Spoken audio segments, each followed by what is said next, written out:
Hello विद्यार्थियों, target with लक्ष्य की इस नई वीडियो में आप सभी का स्वागत है।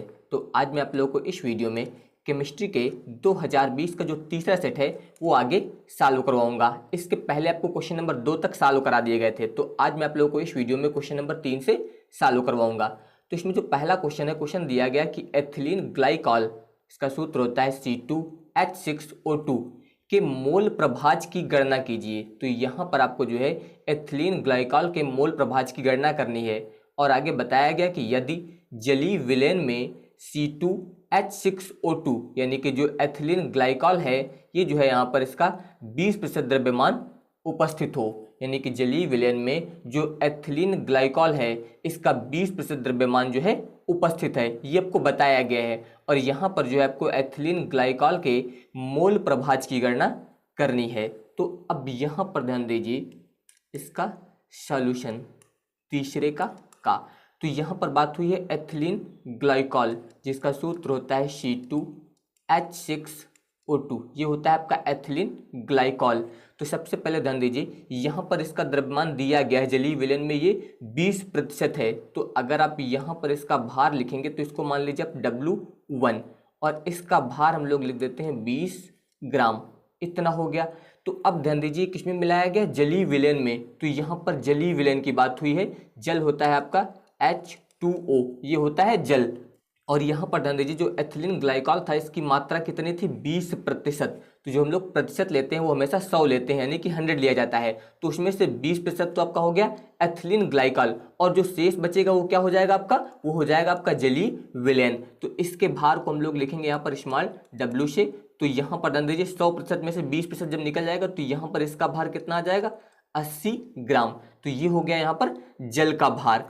अब इसके बाद ध्यान दीजिए यहाँ पर जो C2H6O2 दिया गया है, इसके अनुसार हम लोग यहाँ पर जो है एथिलीन ग्लाइकॉल का अणुभार ज्ञात करेंगे। इसको मान लेते हैं M1।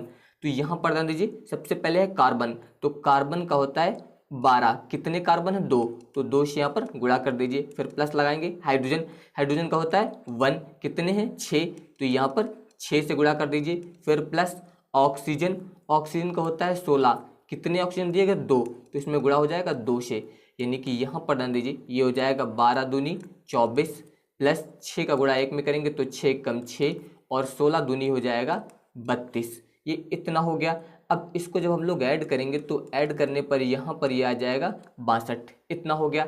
अब इसके बाद ध्यान दीजिए इसी प्रकार से H2O का भी अणुभार ज्ञात करेंगे। तो इसको हम लोग मान लेते हैं M2, यहाँ पर दिया गया है H, तो हाइड्रोजन का हो जाएगा 1, कितने हैं 2, तो 2 से गुणा कर दीजिए। ऑक्सीजन एक ही है तो 16 हो जाएगा, यानी कि 2 1 कम 2 प्लस 16 बराबर कितना आ जाएगा 18, ये इतना आ गया। और अगर आपको अणुभार याद है तो यहाँ पर जो है आपको ये सॉल्व करने की आवश्यकता नहीं, आप डायरेक्ट यहाँ पर लिख सकते हैं। तो ये इतना हो गया। अब सबसे पहले यहाँ पर हम लोग मोल ज्ञात करेंगे। इसमें मान लेते हैं N1 बराबर हो जाएगा W1 और बटे में हो जाएगा M1। इस सूत्र का प्रयोग करेंगे यहाँ पर, भार बटे अणुभार, इसका प्रयोग करेंगे। तो ध्यान दीजिए W1 इसका मान है 20, M1 इसका मान हम लोगों ने ज्ञात किया है 62, इतना हुआ।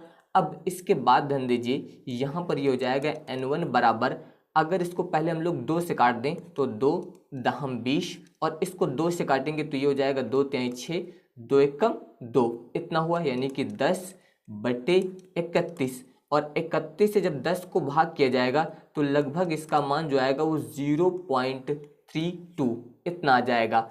अब इसी प्रकार से यहाँ पर भी ध्यान दीजिए, इसमें भी हम लोग मोल ज्ञात करेंगे। इसको मान लेते हैं N2, सूत्र इसी प्रकार से। अब की बार यहाँ पर हो जाएगा W2 और बटे में हो जाएगा M2। तो जब इसमें मान रखेंगे तो इसका मान दिया गया है 80, यहाँ पर हो जाएगा 80, M2 का मान है यहाँ पर 18, ये इतना हुआ। अब इसके बाद जब 18 से हम लोग 80 को भाग करेंगे तो भाग करने पर लगभग इसका जो मान आएगा वो आएगा 4.44, वो आप भाग करके चेक भी कर सकते हैं। तो ये मान यहाँ पर आ जाएगा N2। तो इस प्रकार से जो है यहाँ पर मोलों की संख्या ज्ञात हो जाएगी।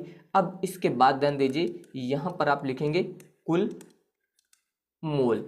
तो कुल मोल ज्ञात करने के लिए ध्यान दीजिए ये ज्ञात किया गया, यानी कि आपका N1 और दूसरा क्या था N2, तो प्लस N2, क्योंकि कुल मोल ज्ञात कर रहे हैं। कुल मोल को आप लिख सकते हैं NT से, यानी कि N टोटल।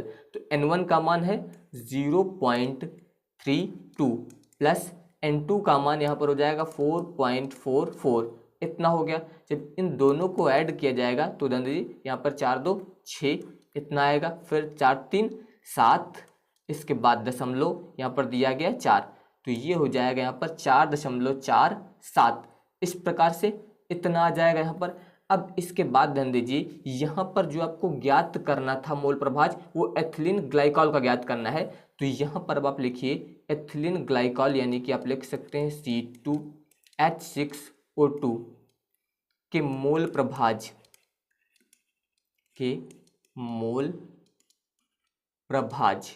बराबर, यहाँ पर आप प्रयोग करेंगे N1/NT। N1 यहाँ पर क्या है, एथिलीन ग्लाइकॉल के मोल, और NT यहाँ पर क्या है, कुल मोल।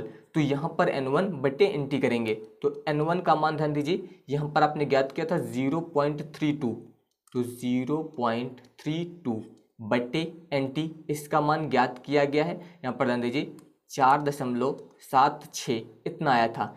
अब यहाँ पर ध्यान दीजिए दशमलव से दशमलव कट जाएगा। अब यहाँ पर ध्यान दीजिए ये 32 आ जाएगा और ये हो जाएगा 476। जब इससे हम लोग इसको भाग करेंगे तो लगभग आएगा 0.067। तो ये यहाँ पर जो है इसका आंसर हो जाएगा। इस प्रकार से आपको यहाँ पर इसे सॉल्व करना है। अब इसके बाद ध्यान दीजिए इसका क्वेश्चन नंबर खा, यहाँ पर पूछा गया है कोलराउस नियम क्या है, इसके द्वारा दुर्बल विद्युत अपघट्य के वियोजन कोटि की गणना किस प्रकार करते हैं। तो अब यहाँ पर ध्यान दीजिए उत्तर नंबर खा। अब की बार आपको कोलराउस नियम क्या है इसके बारे में बताना है। तो यहाँ पर आप लिख सकते हैं कोलराउस नियम।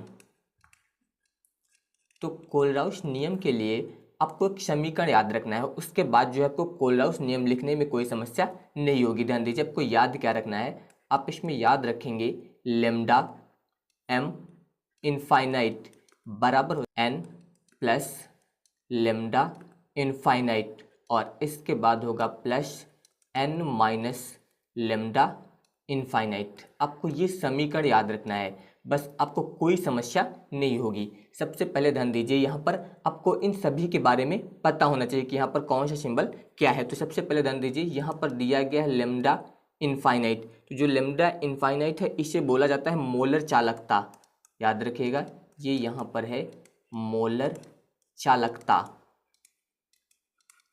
इसके अलावा ध्यान दीजिए यहाँ पर यूज हुआ है n प्लस, इसके बारे में पता होना चाहिए, यह है प्रति सूत्र इकाई से वियोजन के पश्चात जो है प्राप्त धनायनों की संख्या।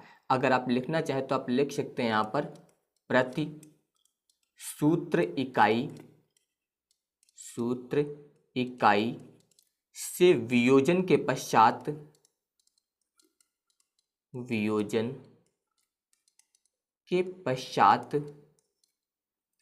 प्राप्त, याद रखिएगा पश्चात प्राप्त धनायनों की संख्या, प्राप्त धनायनों की संख्या ये हो जाएगा। इसके अलावा इसमें दिया गया था n माइनस, इससे आप बोल सकते हैं यहाँ पर ये प्रति सूत्र इकाई से जो है वियोजन के पश्चात प्राप्त ऋणायनों की संख्या। तो सेम आपको इसमें उसी प्रकार से लिख देना है, प्राप्त यहाँ पर जो है ऋणायनों की संख्या, ऋणायनों की संख्या। अगर आपको इन सभी के बारे में पता है तो आप किस प्रकार से यहाँ पर कोलराउस का नियम लिखेंगे इस समीकरण की सहायता से। तो सबसे पहले ध्यान दीजिए यहाँ पर दिया गया है लेमडा m इनफाइनाइट, इसे हम लोग बोलते हैं विद्युत अपघट्य की मोलर चालकता। जो ये दिया गया है इसे बोला जाता है विद्युत अपघट्य की मोलर चालकता।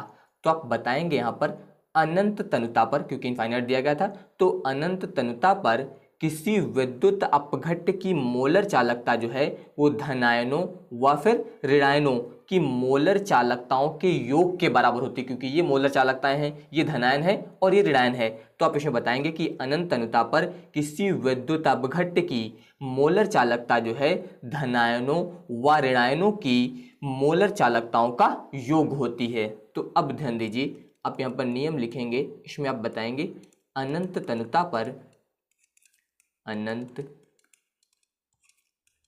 तनुता पर किसी विद्युत अपघट्य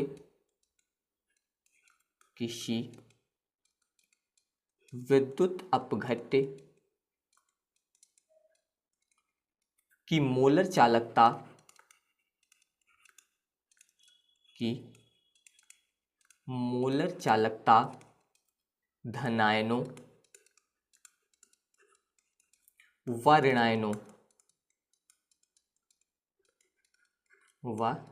ऋणायनों की मोलर चालकताओं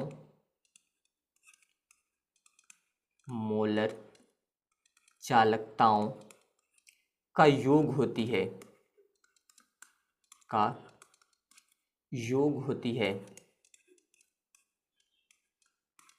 तो इस प्रकार से जो है आप यहाँ पर कोलराउस का नियम लिख सकते हैं। याद रखिएगा कि किसी विद्युत अपघट्य की मोलर चालकता जो है ये अनंत तनुता पर धनायनों व ऋणायनों की मोलर चालकताओं के योग के बराबर होती है। तो इस प्रकार से आप यहाँ पर इसके बारे में जो है बताएंगे। इसके अलावा ध्यान दीजिए, इसमें पूछा गया था कि इसके द्वारा दुर्बल विद्युत अपघट्य के वियोजन कोटि की गणना किस प्रकार करते हैं। तो अब इसके लिए ध्यान दीजिए, यहाँ पर आपको किस प्रकार से गणना करनी रहती है इसके बारे में बताना है। तो यहाँ पर आप लिखिए, इसमें ध्यान दीजिए, वियोजन की मात्रा की गणना, वियोजन की मात्रा की गणना। तो इसकी गणना करने के लिए हम लोग सूत्र प्रयोग करते हैं, अल्फा बराबर लेमडा सी बटे में होता है लेमडा इनफाइनाइट। आपको ये सूत्र याद रखना है। तो इसमें प्रयोग हुआ है यहाँ पर अल्फा। अल्फा क्या होता है, ये वियोजन की मात्रा होती है। यहाँ पर आप बता सकते हैं वियोजन की मात्रा। इसके अलावा ध्यान दीजिए, यहाँ पर दिया गया है लेमडा सी। इसके बारे में आपको पता होना चाहिए, किसी भी सांद्रता पर तुल्यांकी चालकता, इसे बोलते हैं आप किसी भी सांद्रता पर तुल्यांकी चालकता,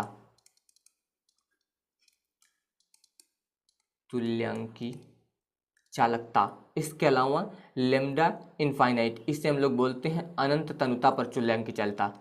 लेमडा इनफाइनाइट इससे बोला जाता है अनंत तनुता पर तुल्यांकी चालकता। तो इस सूत्र की सहायता से जो हम लोग वियोजन की मात्रा ज्ञात कर सकते हैं। अब इसके बाद ध्यान दीजिए, अगला क्वेश्चन यहाँ पर है कि उत्प्रेरक वर्धक तथा उत्प्रेरक विष को उदाहरण सहित स्पष्ट कीजिए। तो इस बार जो 30% सिलेबस कम किया गया है उसमें से ये टॉपिक जो है हटा दिए गए हैं। तो ये क्वेश्चन जो है आपको तैयार नहीं करना है। इसके बाद ध्यान दीजिए क्वेश्चन नंबर घ, इसमें जो पहला क्वेश्चन दिया गया यहाँ पर है कि उत्कृष्ट गैसों के आयनन विभव उच्च होते हैं, क्यों, समझाइए। तो यहाँ पर ध्यान दीजिए, इसका जो पहला दिया गया है इसके बारे में आपको यहाँ पर लिखना है। तो इसमें बताना है आपको कि जो उत्कृष्ट गैसें हैं उनके आयनन विभव उच्च क्यों होते हैं। तो आप लोग याद रखेगा इसमें कि जो उत्कृष्ट गैसें होती हैं इनके जो इलेक्ट्रॉनिक विन्यास होते हैं वो स्थायी और पूर्ण होते हैं, इसीलिए जो है इनका आयनन विभव उच्च होता है। और यहाँ पर इलेक्ट्रॉन के निष्कासन में जो है अधिक ऊर्जा की भी आवश्यकता होती है। तो यहाँ पर आप इसमें लिखेंगे उत्कृष्ट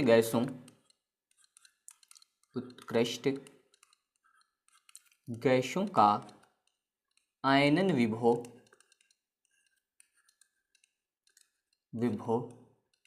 उच्च होता है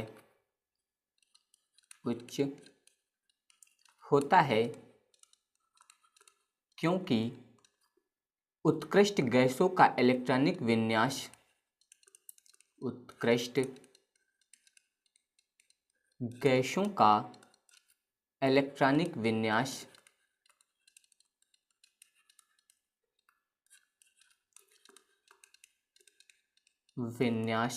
स्थायी व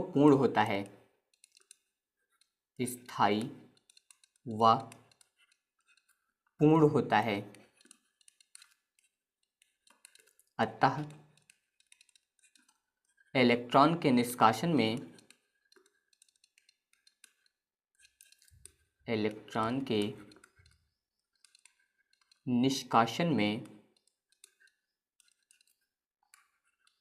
अधिक ऊर्जा की आवश्यकता होती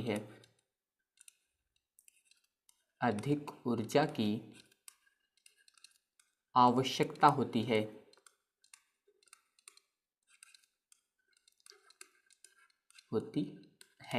इस प्रकार से आप यहाँ पर इसके बारे में बता सकते हैं। तो याद रखिएगा कि उत्कृष्ट गैसों का जो आयनन विभव होता है वो उच्च होता है, क्योंकि उत्कृष्ट गैसों का इलेक्ट्रॉनिक विन्यास जो है वो स्थायी व पूर्ण होता है, अतः इलेक्ट्रॉन के निष्कासन में जो है अधिक ऊर्जा की आवश्यकता होती है। तो ये आप लोग यहाँ पर इसके बारे में याद रखिएगा।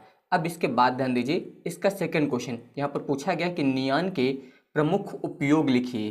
तो अब इसका सेकंड नंबर ध्यान दीजिए, यहाँ पर जो है आपको नियान के उपयोग लिखना है। तो आप यहाँ पर लिख सकते हैं नियान के उपयोग। अब इसमें ध्यान दीजिए, यहाँ पर पहला पॉइंट आप बता सकते हैं कि इसका उपयोग जो है कोहरे को भेदने वाले लैंप बनाने में किया जाता है। तो आप लिखेंगे यहाँ पर इसका उपयोग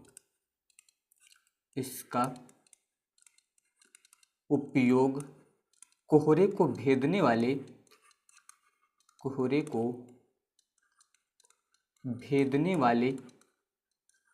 लैंप बनाने में किया जाता है। लैंप बनाने में किया जाता है।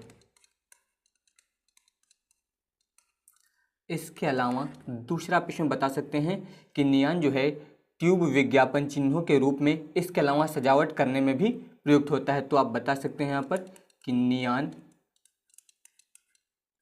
ट्यूब विज्ञापन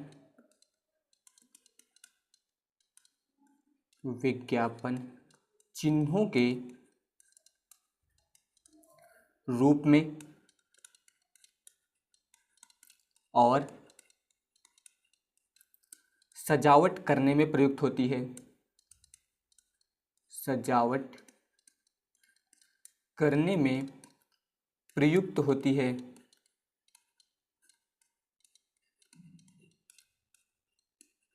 तो ये आप लोग बता सकते हैं। अब इसके बाद ध्यान दीजिए क्वेश्चन नंबर 4। इसमें जो पहला क्वेश्चन दिया गया यहाँ पर है कि पाइरोलुसाइट के पोटेशियम परमैंगनेट बनाने का वर्णन कीजिए तथा इसकी ऑक्जेलिक अम्ल से अभिक्रिया का रासायनिक समीकरण भी लिखिए।